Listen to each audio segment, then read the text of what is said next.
Time now, 5:44 on this Monday, and it's a crime wave we've been telling you about for a year now. Thieves are using card skimmers and other tactics to take grocery money, and it's stealing your tax dollars, targeting families that rely on food stamps. A federal reimbursement program for victims ended in December, and as News 5's Michelle Jarbo tells us, this problem is not going away.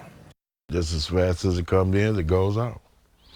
And you ain't even got a slice of bread. Robert Castle is used to tough times. Sidelined by a stroke more than a decade ago, he tries to stay optimistic. Keep the faith, and we'll get through this like we get through everything else. But he's losing that faith in the system that puts food on his table.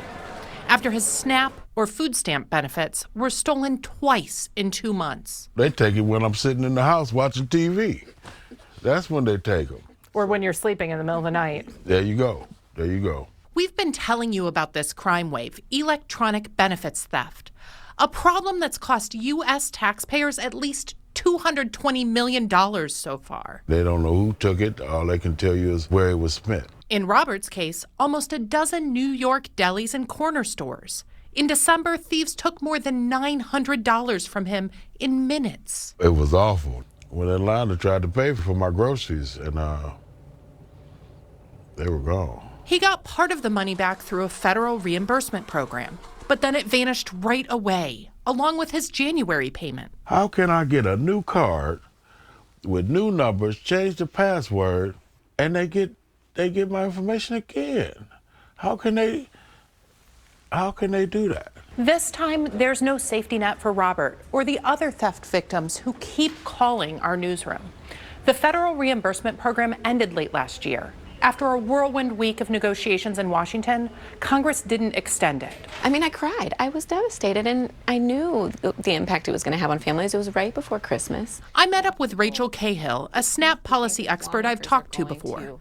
She says there's even more urgency now to upgrade EBT cards. I feel like what is needed is a gas pedal to be hit on the transition to chip and tap technology. So we know the reason that these cards are vulnerable is because they're still using outdated mag stripe technology. But those fixes will take time, and people like Robert need help now. They are the victims here, and it is all of our jobs to contact our legislators. I called one of those legislators, Congresswoman Shontel Brown. She sits on the House Agriculture Committee and wants solutions too. People's lives are being adversely impacted, and I don't see this as a partisan issue. She hopes the reimbursement program will be revived in the spring. For now, she's urging cardholders to protect themselves. They need to be vigilant to make sure that they are protecting their PIN number, changing it often, and checking their account to make sure that there's no suspicious activity. You can find Bin Laden, but you can't find who taken by snaps every month. Robert's stroke stole his old life and his career as a nursing aide. Now criminals are stealing his sense of security, and he has a message for lawmakers. Do something. In Cleveland, Do something. Stop this. Michelle Jarbo, News 5.